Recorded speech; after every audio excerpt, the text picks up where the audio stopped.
materia.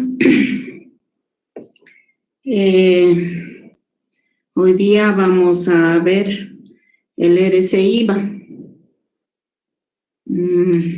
Una vez que terminemos RCIVA e IUE, vamos a entrar a ver el cálculo de reparos que afecten a todos los impuestos. Entonces, vamos a preparar.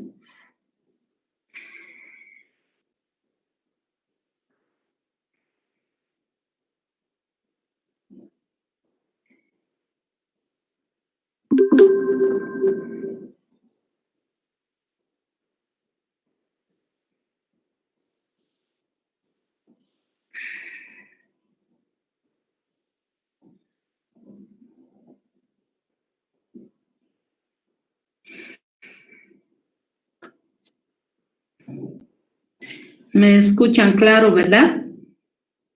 Sí, Lice. Sí, Lice, se escucha bien. Sí, Lice. Sí, Lice. Hoy día entonces entramos a ver el RCIVA, régimen complementario del impuesto al valor agregado. Ahí en la figura ven industrias, ven personas que representan al Departamento de Recursos Humanos, ven el aplicativo Facilito,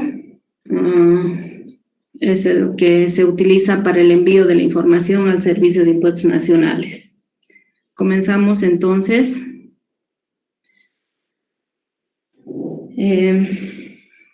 Primero tenemos la base legal. Con relación a la base legal, se debe comenzar por la ley 843. Luego tenemos el decreto supremo, que es el reglamento del impuesto. El decreto supremo 21.531. Y luego tenemos las diferentes resoluciones. La 104099, que se refiere a la resolución administrativa consolidada 2015, que se refiere al formulario 110 y al aplicativo Facilito.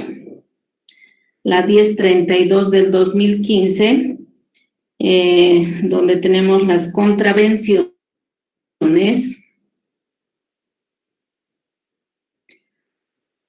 Y acá además tendremos que mencionar la del 2010, que se refiere al nuevo sistema de facturación.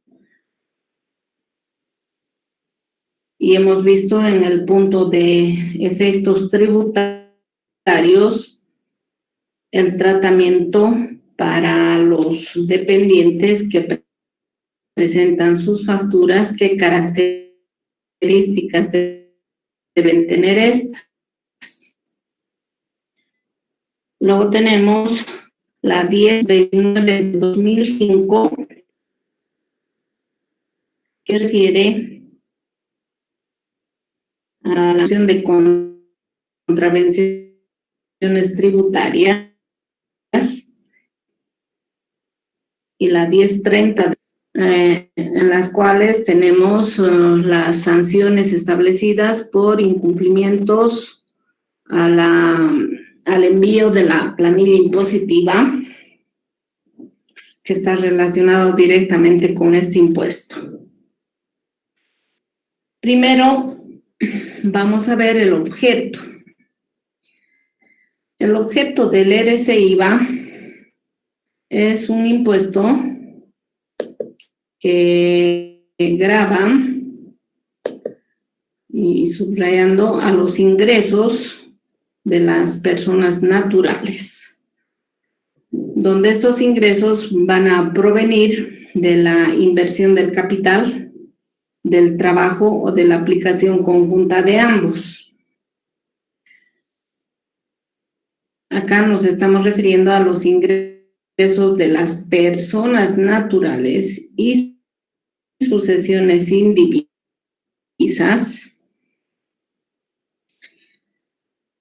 donde los ingresos de las personas se refiere a los sueldos, salarios, los viáticos según escala, donde esta escala se aprueba cada año mediante una resolución ministerial para el sector público a nivel de directores, y los viajes que se realicen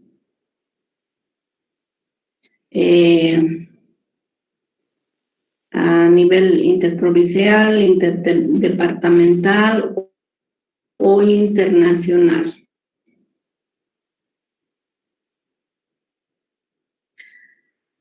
Luego tenemos derechos y concesiones, los intereses y rendimientos por colocación de capitales, los honorarios de síndicos y de directores.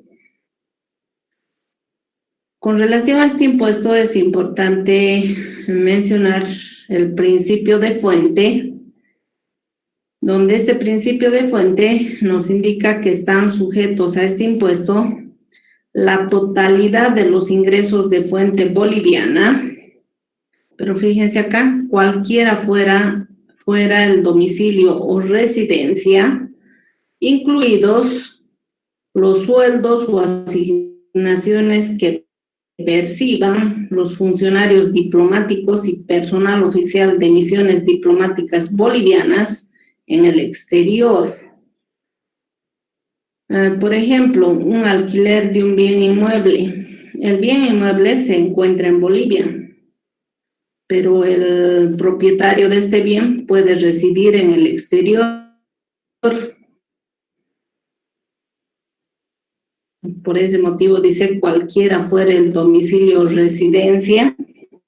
Ese alquiler va a estar grabado por el RCIVA porque el bien inmueble está ubicado en territorio boliviano. No importa dónde viva, dónde resida el propietario de este bien. Además, se está incluyendo a todos los sueldos, asignaciones que perciban los funcionarios diplomáticos y personal oficial de misiones diplomáticas bolivianas en el exterior. Entonces, dentro de los ingresos alcanzados tenemos los siguientes conceptos: el alquiler, el subalquiler u otra forma de explotación de los inmuebles urbanos o rurales o cosas muebles, y derechos. Luego tenemos por los intereses, rendimientos provenientes de la colocación de capitales. Acá hay que tomar muy en cuenta que los ingresos por depósitos a plazo fijo en UFB o en moneda extranjera, si es a 30 días o a un plazo de 3 o mayor a 3 años, estos ingresos están exentos de este impuesto, ¿sí? Luego tenemos los sueldos, salarios, jornales, horas extras, las categorizaciones, participaciones, asignaciones, emolumentos, primas, premios, bonos de cualquier especie. Si se fijan en ese punto, tenemos las distintas formas que representan una retribución, ¿verdad? Cuando uno va a trabajar y los dueños cambian la denominación y dice que ya no sea sueldo, que es algo que le estamos regalando, ¿verdad? Entonces, todo lo que se le entregue al empleado, ¿verdad?, va a entrar dentro de alguna de estas clasificaciones. Puede ser una prima, puede ser un premio, ¿verdad?, donde es ingresado porque dicho ingreso es un ingreso de esa persona natural.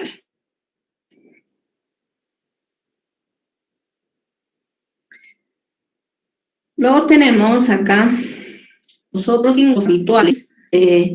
Vamos a considerar un ingreso presunto del 10% sobre el monto total del anticrético.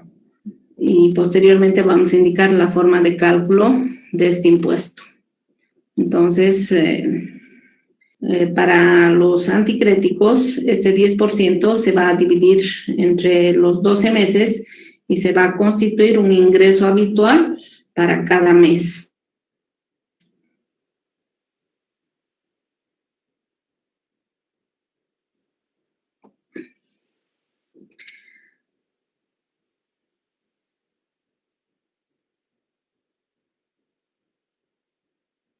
Luego tenemos los ingresos que no están alcanzados por IVA.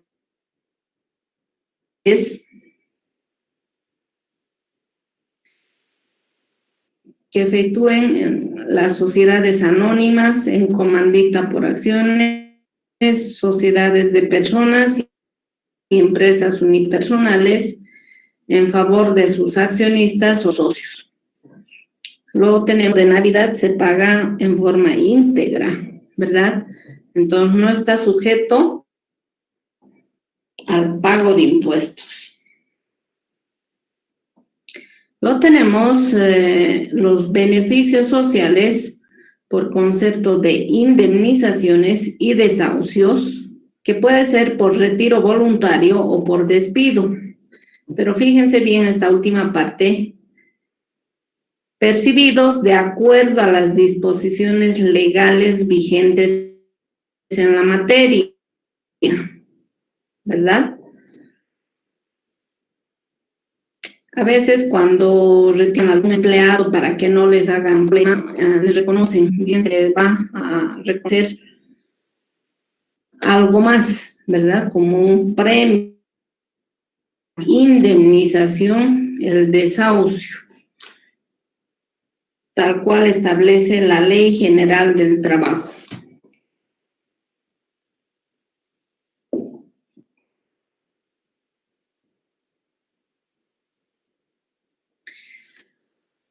Luego tenemos, estos ingresos no están alcanzados por este impuesto, los emolumentos o sueldos o asignaciones que perciban los funcionarios diplomáticos y el personal oficial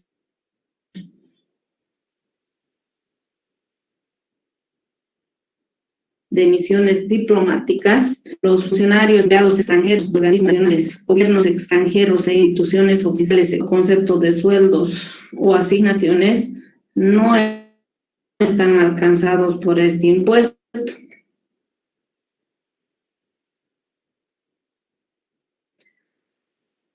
Luego tenemos las pensiones vitalicias que perciben el IGN, madres, viudas, ex enfermeras,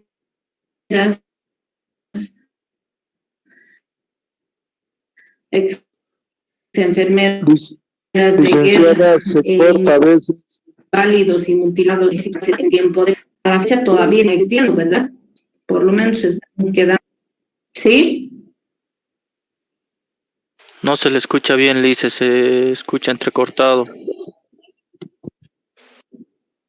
Se corta un momento, Licey, y después rápido se habla su...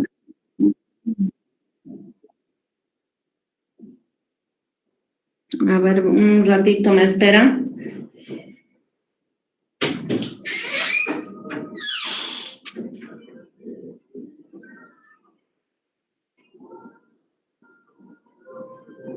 Pobre de sus hijos.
Entonces, estamos viendo los ingresos no alcanzados. Me van a indicar cómo se escucha, porque he apagado todo ahora. Tenemos primero las jubilaciones y pensiones. Luego están los emolumentos, sueldos o asignaciones que perciban los funcionarios diplomáticos y el personal oficial de misiones diplomáticas, los funcionarios y empleados extranjeros de organismos internacionales, gobiernos extranjeros e instituciones oficiales extranjeras. Y luego tenemos las pensiones vitalicias que perciben del TGN, los beneméritos jubilados, inválidos, mutilados, madres, viudas, exenfermeras de guerra e inválidos y mutilados del ejército de la clase tropa en tiempo de paz. También tenemos dentro de este grupo los viáticos y gastos de representación sujetos a rendición de cuenta documentada, debidamente respaldados con facturas, pero hay que tomar muy en cuenta siempre que se refieran a gastos relacionados con la actividad de la empresa o organismo que los abonó, y en caso de existir un saldo, el mismo sea devuelto. Con relación a los viáticos, tienen que tomar en cuenta que solo hay dos formas de entregas de viáticos. Uno, que es sujeto de cuenta documentada. ¿Eso qué quiere decir? Tiene la obligación de pedir facturas a nombre de la empresa y los conceptos que se van a aceptar va a ser pago del hotel, pago de desayuno, almuerzo, cena, ¿verdad? Y transporte, pasajes aéreos, pero eso ya va a ir en otra cuenta, ¿verdad? Pero por esos conceptos, el empleado tiene la obligación de exigir que emitan la factura a nombre de la empresa. Y cuando hablamos de que el gasto esté relacionado con la actividad, quiere decir que la persona que vaya a viajar tiene que hacer un informe en el cual se tenga que verificar el objeto por el cual tuvo que realizar el viaje para relacionar dicho gasto con la actividad de la empresa. Puede ser que haya viajado para contactarse con clientes, con proveedores o algún otro tema en particular, pero que tenga que ver con la empresa, ¿verdad? Entonces, con relación a los viáticos es una entrega de dinero y tiene un objeto en particular, no corresponde a una contraprestación de servicios. El viático se entrega para asumir un gasto que va a tener la empresa por esos conceptos. Entonces, se tiene que definir, o va a estar sujeto a retención de impuestos o va a estar sujeto a una rendición de cuenta documentada. Uno de dos, no se puede hacer un mixto. Y en caso de que realicen con una rendición de cuenta documentada, si existe saldo, se tiene que devolver. Y con relación a los viáticos, debemos tomar en cuenta que se va a aplicar la escala aprobada mediante una resolución ministerial para los funcionarios públicos y se va a aplicar en esos rangos para aceptar la deducibilidad de esos gastos hasta dicho límite. Los excedentes de dichos pagos automáticamente se van a considerar gastos no deducibles. Luego tenemos los subsidios prefamiliar, el matrimonial, el de natalidad, de lactancia familiar y el de sepelio. Estos subsidios que están reglamentados por las leyes de seguridad social. Hemos indicado que son las personas naturales. Luego tenemos las sucesiones indivisas. Es una sucesión indivisa. Nos estamos refiriendo a las personas que van a quedar posteriormente, una vez que muera la persona natural, a todos sus herederos, ¿no? Y acá te dice, por los ingresos que obtenga a partir del fallecimiento del causante hasta la aprobación judicial de la división, y donde los que o voluntariamente se han puesto de acuerdo con la división y no hay problemas,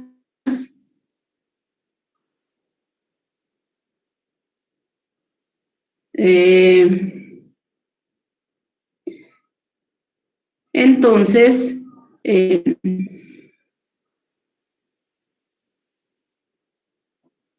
problema es que ahora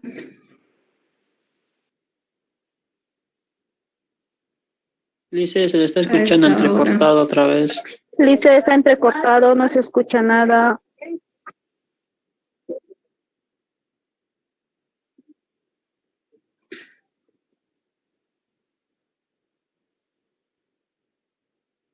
no estoy hablando.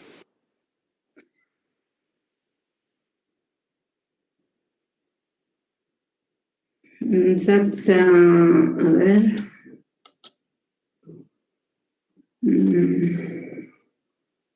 Hasta se ha congelado la pantalla, no pasa. Ya, recién. A ver, ¿qué puede ser? Ay.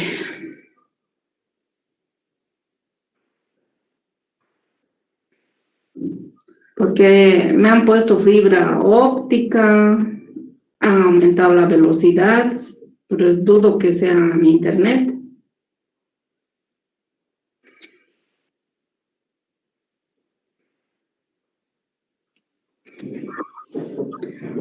¿Todos me escuchan entrecortado? Sí, Lice. Sí, Lice. Sí, Lice. Sí, licenciada. Sí, Lice. Sí, Lice. Sí, Lice, entrecortado estaba. No sé qué problema. Se entrecorta, Lice, y después Horario, se lee. todos ahora.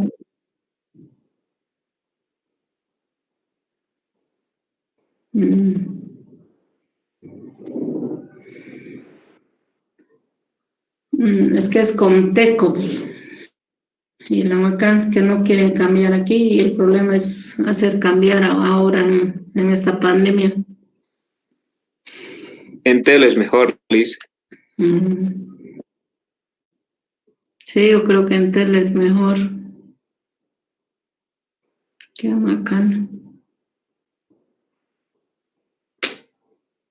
Ay, Ahora sí, pero Lice se le está a veces se escuchando bien. saturan.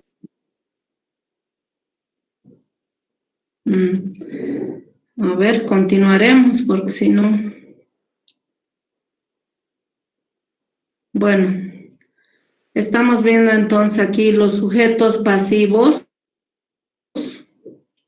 hemos dicho las personas naturales. Luego tenemos a las sucesiones indivisas. ¿Y qué se entiende por una sucesión indivisa? Los ingresos que obtengan a partir del fallecimiento del causante. ¿Quién es el causante? La persona natural que anteriormente estaba alcanzada por este impuesto. Hasta el momento de que exista la aprobación judicial o voluntaria de la división y partición de los bienes y derechos que generan los ingresos. Luego tenemos el cónyuge superstite y los herederos serán sujetos del impuesto en la proporción de los ingresos que les corresponda, provenientes de la aprobación del auto judicial respectivo.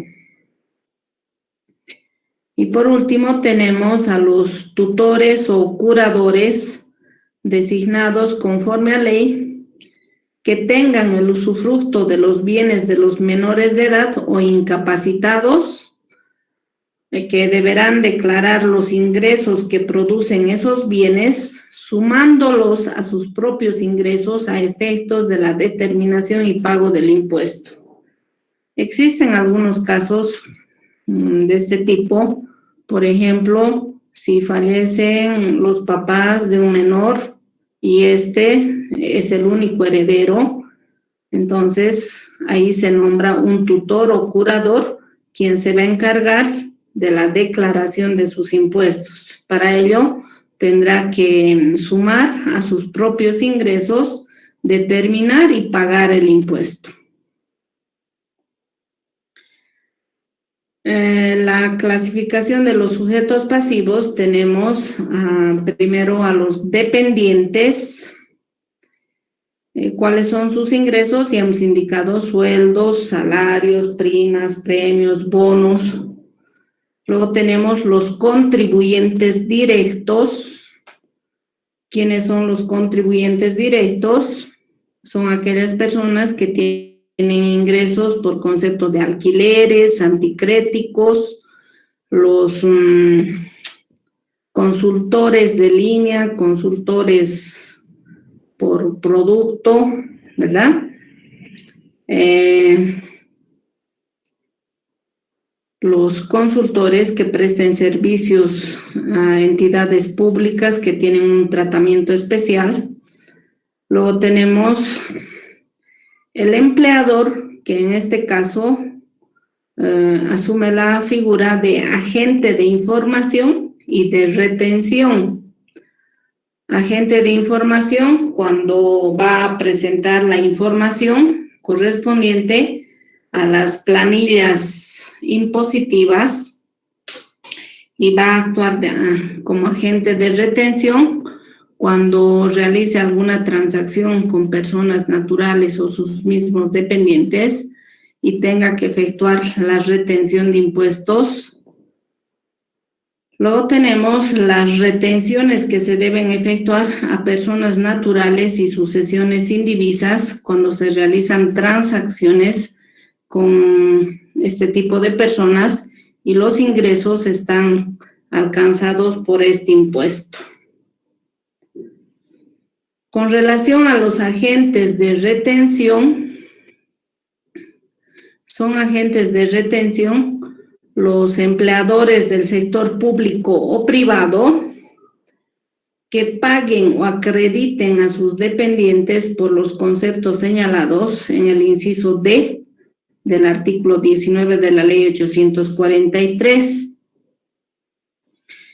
Ese inciso D se refiere al pago de sueldos, salarios, bonos, primas, premios.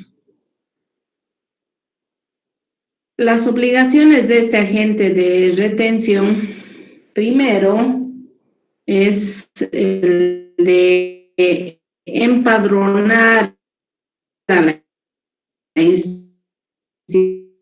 institución al mismo agente de normativa de directorio, la 10.9 del 2011, en su artículo 22, número numeral 1, donde se tiene que habilitar Otra vez, Lice.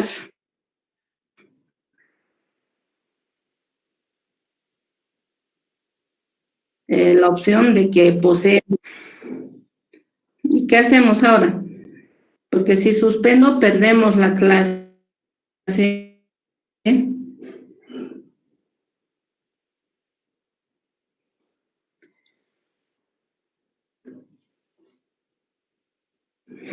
Otra de las obligaciones es el de recibir el formulario 110,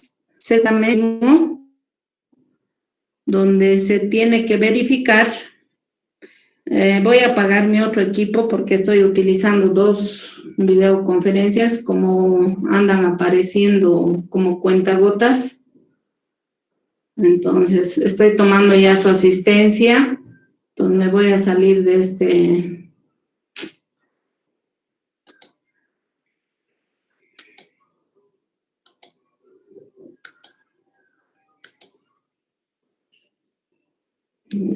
Ojalá mejore. ¿Cómo me escuchan ahora? Bien, Lice. Se le escucha bien, licenciada. Se escucha bien, Lice. Bien. Mejor, Lice. Entonces, acá las obligaciones del agente de retención. Primero, fíjense, en la normativa claramente establece el límite para la presentación del formulario 110 con sus facturas es hasta el día 20 de cada mes, donde se tiene que verificar lo siguiente: que las facturas sean originales, que cada factura cumpla los requisitos establecidos en la resolución normativa de directorio, la 1025 del 2014, en el artículo 10, las normativas que salgan con relación a la facturación, donde su primer apellido o su nombre completo, que los gastos sean, pueden respaldar gastos personales y también de mantenimiento de su familia, ¿verdad? Pero cuando hablamos de su familia nos estamos refiriendo a su esposa e hijos. No deben tener una fecha de antigüedad mayor de 120 días calendario anterior al día de presentación al empleador. O sea, si presentan el día 15, de ese día 15 hay que retroceder los 120 días. Y además acá hay que tomar en cuenta que el aplicativo Facilito realiza ese control.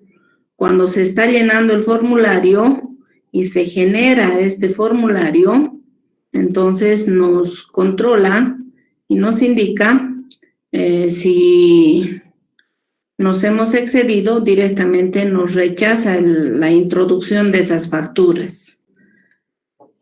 Luego tenemos entre estas obligaciones, deben estar emitidas a nombre del dependiente, con el número del documento de identidad, con las excepciones establecidas en la RND 1025 del 2014, artículo 40, y deben estar firmadas por el dependiente. Normalmente esta firma no indica dónde se debe firmar, pero para no alterar la factura, la firma se realiza en el reverso de la factura.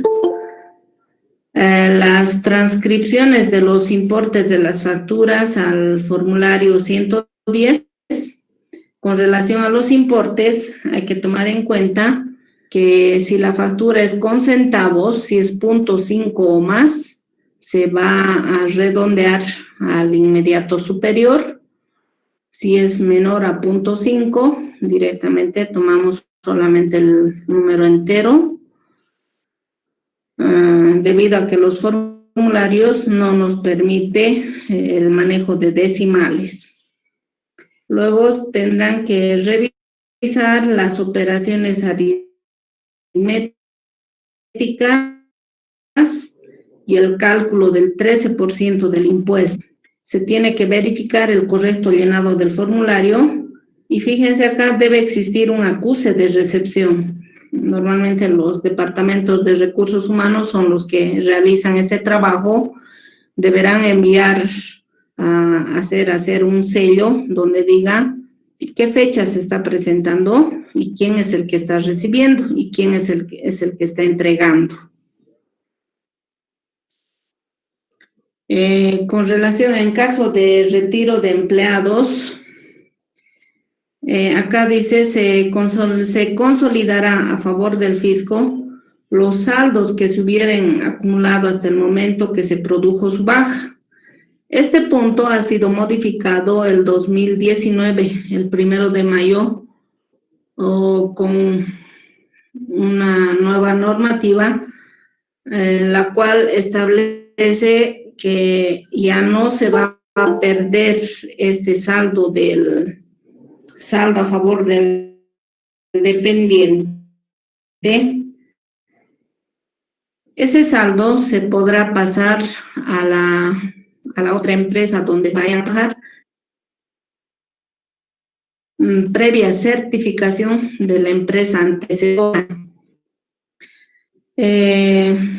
En ningún caso podrán trasladarse saldos de un dependiente a otro.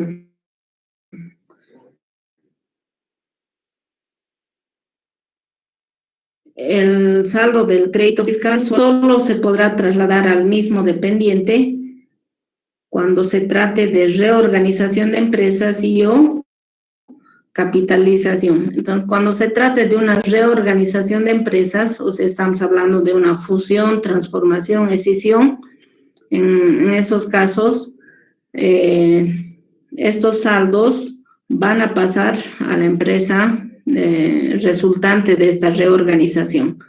Pero además hemos indicado que en la nueva normativa emitida el 2019 permite que los dependientes puedan trasladar sus saldos a favor a la empresa donde vaya a trabajar posteriormente. Las empresas deben confeccionar las planillas impositivas de retención y liquidación de impuestos. Es importante aclarar que estas planillas impositivas estén o no estén alcanzados por el impuesto, sí o sí se tiene que elaborar. Realizando las deducciones de los 4 salarios mínimos nacionales, entonces puede que no esté alcanzado por este impuesto, pero debemos demostrar que ocurre dicha situación y estamos obligados con la elaboración de estas planillas impositivas. En muchas empresas dicen, mis empleados no ganan ni un salario mínimo o ganan máximo 2 salarios mínimos, no llegan ni a 3 ni a 4, ¿verdad?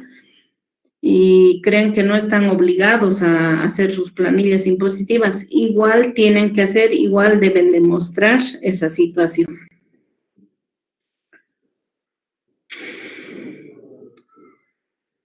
Pasamos a ver ahora el software del RCIVA. Inicialmente se llamaba el DaVinci. Actualmente este módulo se llama el Facilito.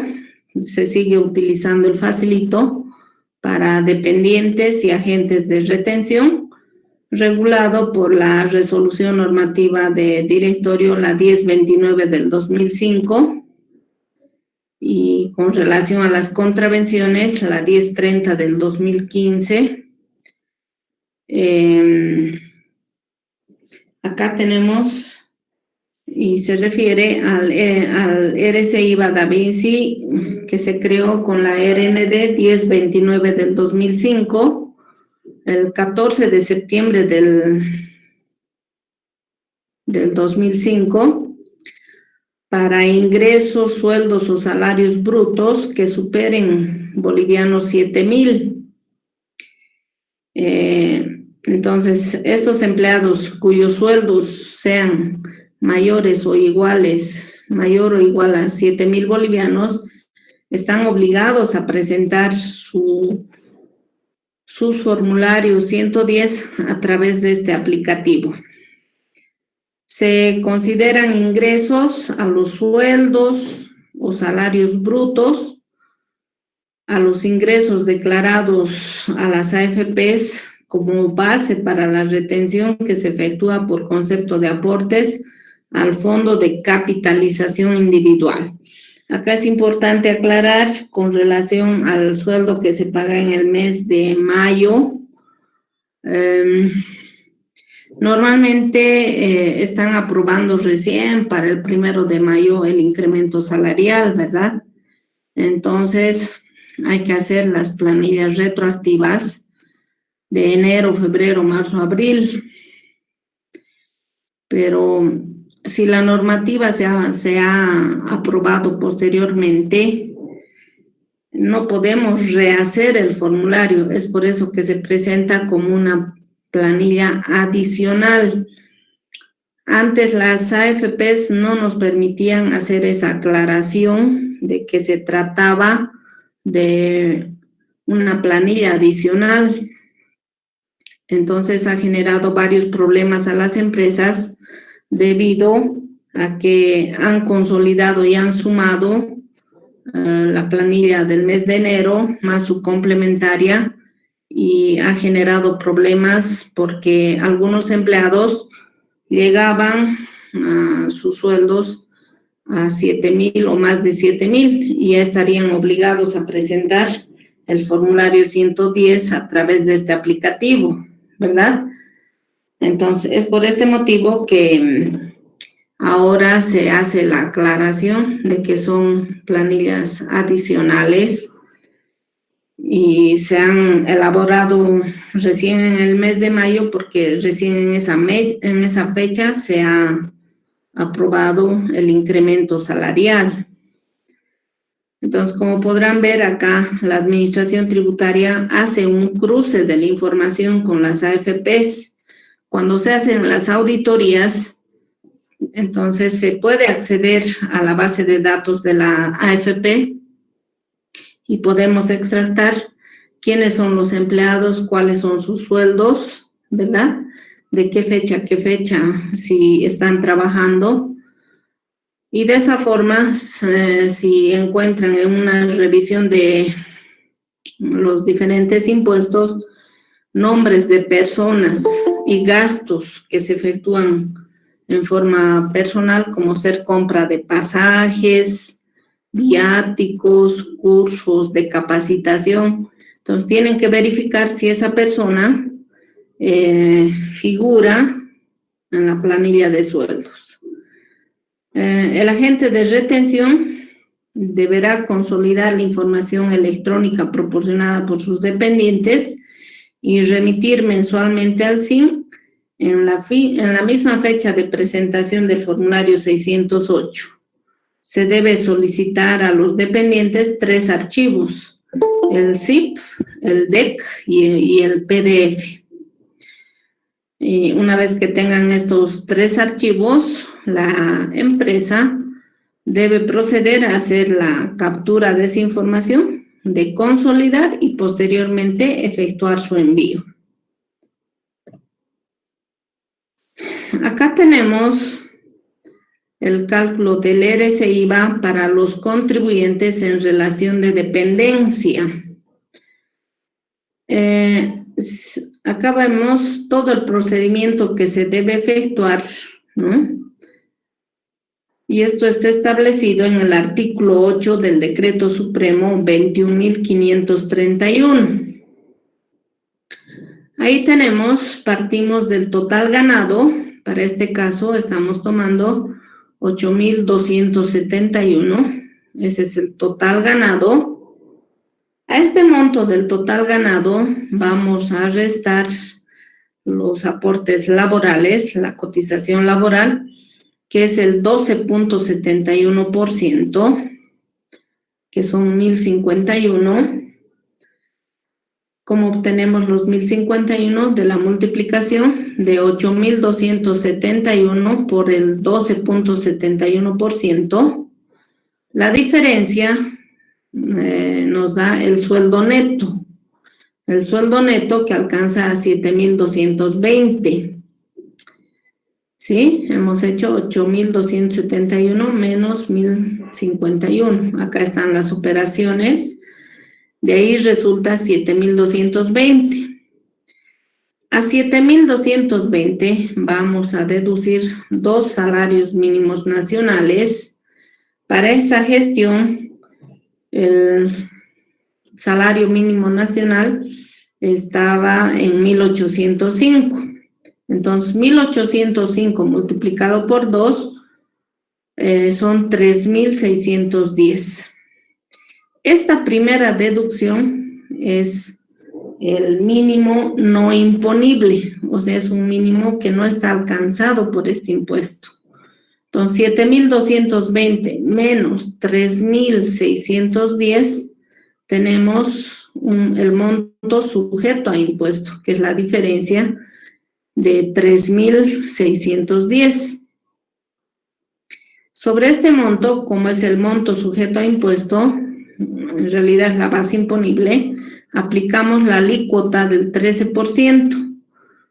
La alícuota del 13%, que son 469. Este es el impuesto que debería pagar el dependiente, pero tenemos acá las deducciones y como primera deducción tenemos el 13% de las facturas por gastos. En este caso no está presentando facturas. Si presentara sus facturas, esto debemos copiar del inciso D del código 693 del formulario 110. En este caso no se está presentando, está en 0. Luego tenemos una segunda deducción, que es el 13% sobre 2 salarios mínimos nacionales, que son 469. Esta segunda deducción corresponde a las compras que se realizan a sujetos pasivos que no nos emiten factura y que pertenecen a regímenes especiales. Por ejemplo, si utilizamos el transporte público y no nos dan factura, entonces está dentro de este monto. Las compras que realizamos en las tiendas de barrio todos los días, cuando se compra pan, leche, refrescos, ¿verdad? Y algunos otros insumos más, está dentro de este grupo, porque son contribuyentes, el primero del sistema tributario integrado, los segundos del régimen tributario simplificado, ¿verdad? Es esa deducción, en este 13% de dos salarios mínimos nacionales, está comprendida las compras que realizamos a sujetos pasivos de regímenes especiales. Entonces, acá teníamos un impuesto de 469. Con esta deducción, además tenemos un arrastre del saldo anterior actualizado con mantenimiento de valor en función a la variación de la UFB. Este saldo a favor del dependiente del crédito fiscal se va a actualizar de la misma forma como hemos hecho la actualización en el IVA en función a la variación de la UFB del último día hábil del mes anterior y el último día hábil del mes que se está declarando. En este caso no tenemos saldo anterior. El impuesto que hemos determinado menos la deducción del 13% de 2 salarios mínimos nacionales nos está dando un monto 0. ¿Eso qué quiere decir? Que no hay un impuesto a retener.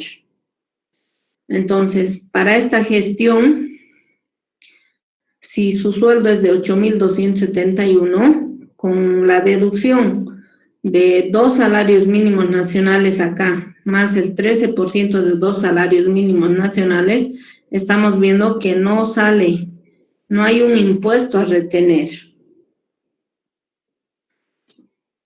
¿Me escuchan claro, jóvenes? Sí, Lice. Ahora, fíjense acá, esta es la planilla impositiva. Esta planilla impositiva, van a fijarse, tiene la misma estructura que hemos visto anteriormente, solo que lo estamos viendo ahora en forma horizontal. Anteriormente lo hemos visto en forma vertical, ¿verdad? Entonces, acá tenemos un número correlativo. En esta empresa existen 4 empleados. Acá tenemos sus apellidos y nombres. Acá se está estableciendo un haber básico. Fíjense acá, el primero es el primer caso que hemos visto. Su sueldo es de 8,271. Hay un segundo caso donde el sueldo es mayor. Hay un tercer caso donde el sueldo alcanza 2 salarios mínimos nacionales. Y un cuarto caso que gana menos de 2 salarios mínimos nacionales. Entonces vamos a ver qué efectos hay en algunas casillas. Entonces, la siguiente columna tenemos los descuentos de ley, que es el aporte laboral, el 12,71%. Entonces, sacamos acá de 8,271 menos el 12,71%, que es 1,051. A cada uno de estos montos aplicamos el 12,71 y los descuentos son 1,051, 1,210, 574 y 210. Hacemos esa primera resta y obtenemos el sueldo neto.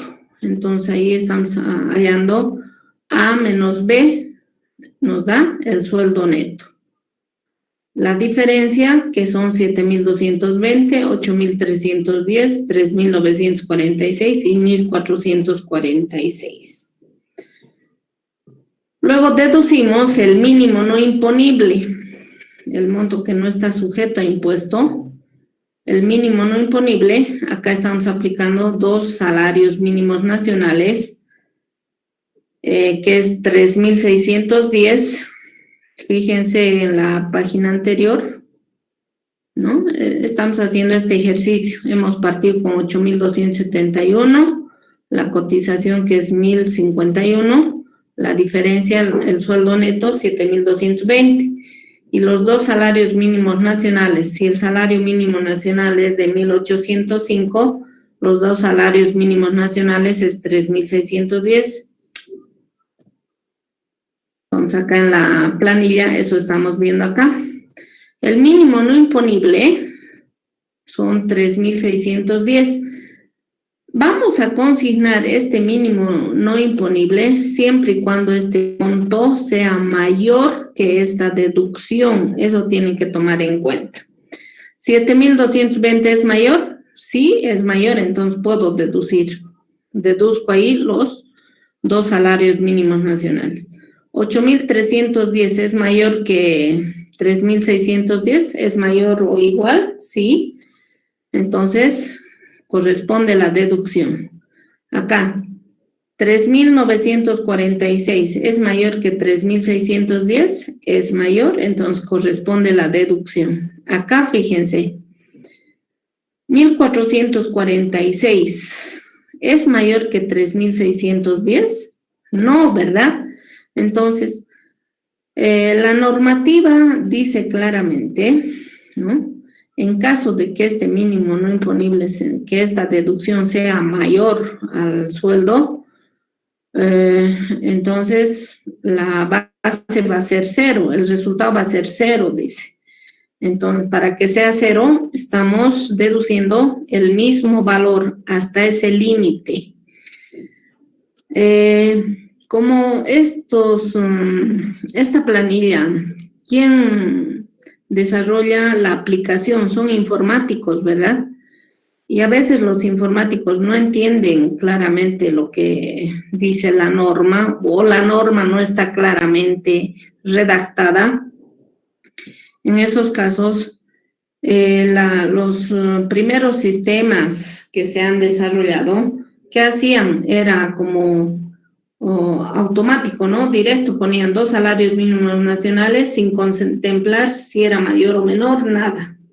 Entonces, directo deducían y en ese caso les generaba un saldo negativo, ¿verdad? Eso hay que tener cuidado porque si nos generan saldos negativos nos estaríamos beneficiando con deducciones que no corresponden, ¿ya?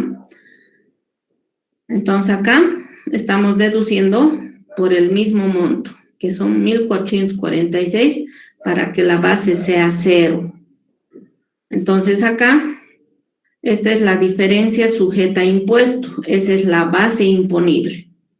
Esta es la base imponible. Si es la base imponible, luego aplicamos la alícuota del 13% para hallar el RC-IVA. Aplicamos el 13% y tenemos un impuesto de 469, de 611, de 44 y aquí no habría impuesto, ¿verdad? Luego tenemos la primera deducción, que es el cómputo del IVA, según declaración jurada presentada. No se han presentado, entonces todo está en 0. No se han presentado facturas, todo está en 0. Pasamos a la siguiente deducción, al 13% sobre 2 salarios mínimos nacionales. Esta deducción corresponde a las compras realizadas a los sujetos pasivos de regímenes especiales. Entonces acá vamos a deducir el 13% de 2 salarios mínimos nacionales, que serían los 469. Acá también corresponde la deducción de 469. Fíjense, de la misma forma estamos controlando de que no podemos deducir por montos mayores al impuesto determinado. Entonces acá el impuesto solamente alcanza 44, entonces no puedo deducir yo 469, solo vamos a deducir los 44. Acá no hay un impuesto, entonces no corresponde esta deducción. Ahora pasamos a determinar el saldo a favor. Este es el impuesto, menos esta deducción, no hay saldo a favor del fisco ni del dependiente, es 0.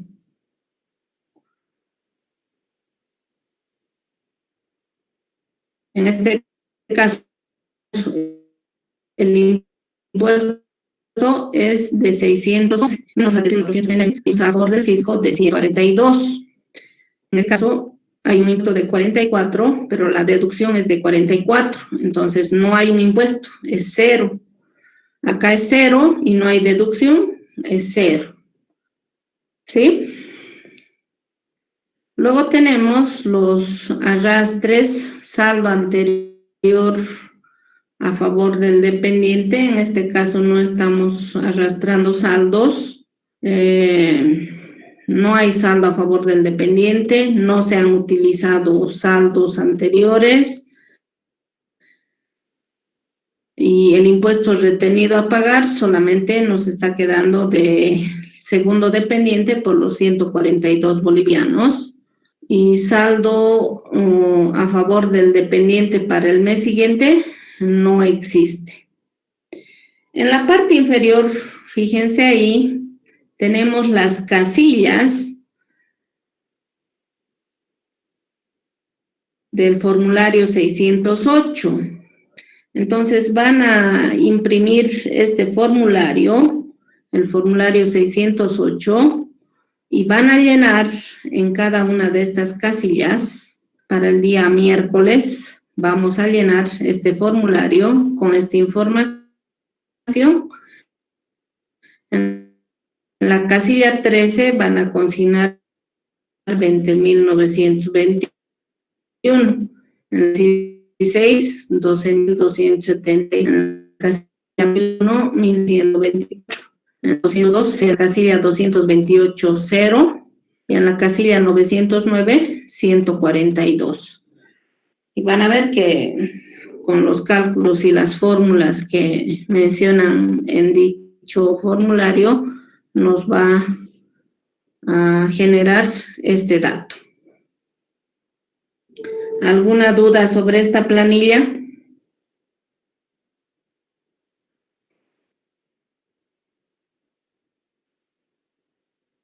¿Me escuchan, jóvenes?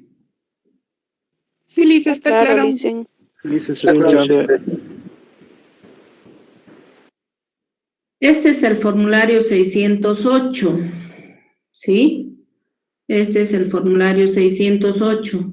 Todavía se está aplicando la versión 2, porque la versión 3 solamente ha ido a modificar al IVA y al IT. Para el día miércoles, entonces, de la página de impuestos van a imprimir este formulario 608 y vamos a llenar en función a esa planilla impositiva.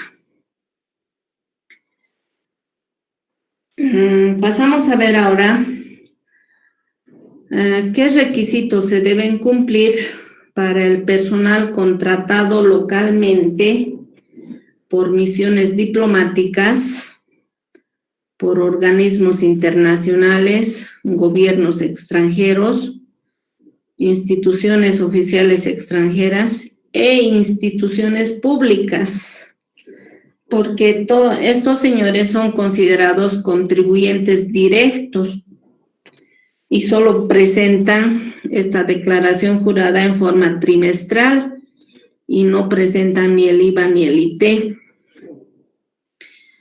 Tenemos que tomar en cuenta que debe existir, los requisitos son los siguientes.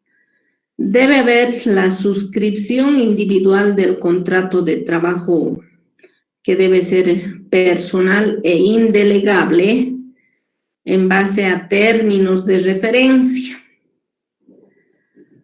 El segundo requisito es que la realización del trabajo debe ser en un lugar señalado por la institución contratante. El tercer requisito, la sujeción a horario de trabajo a tiempo completo, en jornada regular y dedicación exclusiva. Y el último requisito es la presentación a la institución contratante de una fotocopia de la declaración jurada trimestral. Entonces, si se cumplen estos requisitos, entonces estas personas van a declarar solamente el RC/IVA en forma trimestral. El cálculo del RC/IVA para los contribuyentes directos es el siguiente. Acá tenemos el total del ingreso, de los ingresos del trimestre al 87%, ¿sí? Los ingresos grabados por el IVA. Si nuestros ingresos de los 3 meses es de 10,000 bolivianos, debemos aplicar la determinación del impuesto del 13%, que sería 1.300. Aclaro acá que estos 10,000 bolivianos corresponde al 87% del ingreso grabado por el IVA. Esto con el objeto de que la base imponible no sea al 100% y no se esté calculando un impuesto sobre otro impuesto. Entonces, procedemos a determinar el impuesto. Aplicamos el 13% del RC/IVA sobre 10,000, de donde obtenemos 1.300. Estas personas pueden presentar en el formulario 110 sus facturas por gastos personales, ¿no? Y en este caso no se está presentando. Si se presentara, esta información se debe copiar del inciso D del formulario 110, el código 693. Para nuestro ejemplo es 0. Luego tenemos las siguientes deducciones. Puede deducir el 13% de 2 salarios mínimos nacionales por cada mes, ¿sí? Pero por cada mes que tenga ingreso, eso hay que tomar muy en cuenta. Acá estamos considerando que ha habido ingresos en los 3 meses, entonces le corresponde la deducción de los 2 salarios mínimos nacionales en cada mes. Entonces, sumamos 3.610 más 3.610 más 3.610 y multiplicamos por el 13% y la deducción de donde sale 1.408. Hacemos la deducción acá. El impuesto es de 1.300 menos 1.408. El impuesto determinado es un saldo a favor de la persona natural de 108. No tenemos saldos anteriores, entonces no hay un impuesto retenido. Si hubiesen saldos anteriores, acá hay que tener el cuidado para la actualización de ese saldo anterior del trimestre anterior. Debemos actualizar en función al último día hábil del trimestre anterior y el último día hábil del trimestre a declarar.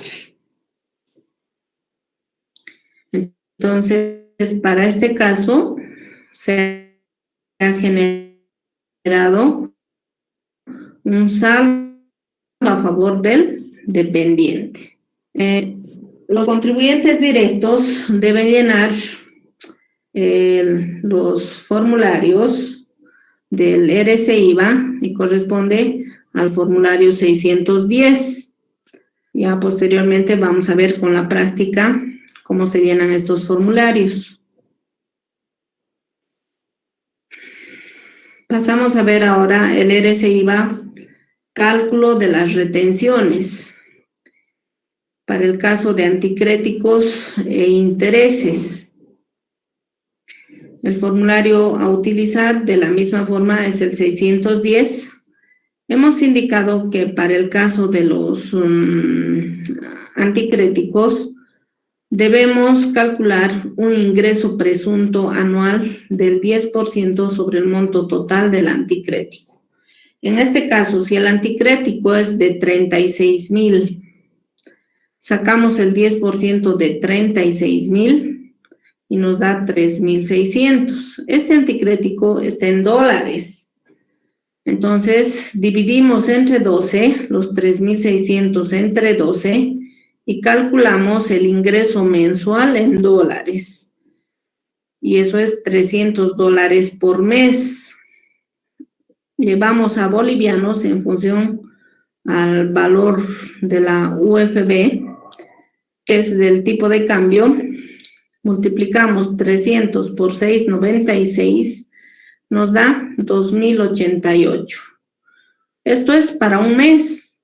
Entonces, calculamos por 3 meses.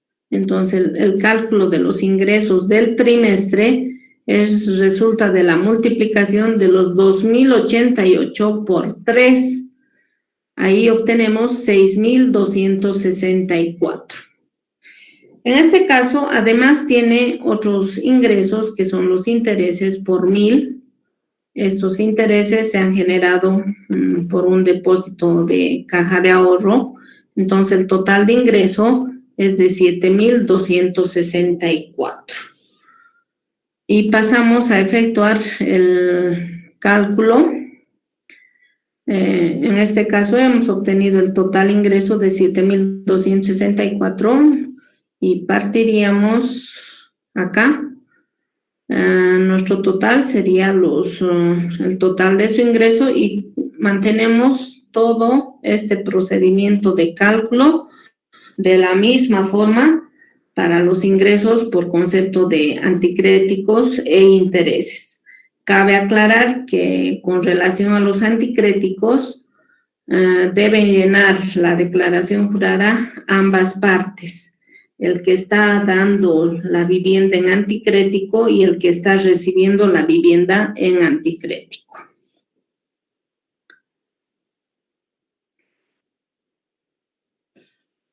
Ahora pasamos a ver las retenciones. El cálculo de las retenciones, cuando se efectúan pagos, las empresas públicas o privadas, a personas naturales, entonces tenemos que tomar el monto total pagado, aplicamos la alícuota del 13% y ese es el impuesto a retener. El formulario a utilizar para el cálculo de las retenciones es el formulario 604. Ya para la parte práctica van a imprimir estos formularios y vamos a llenar cuando realicemos la práctica.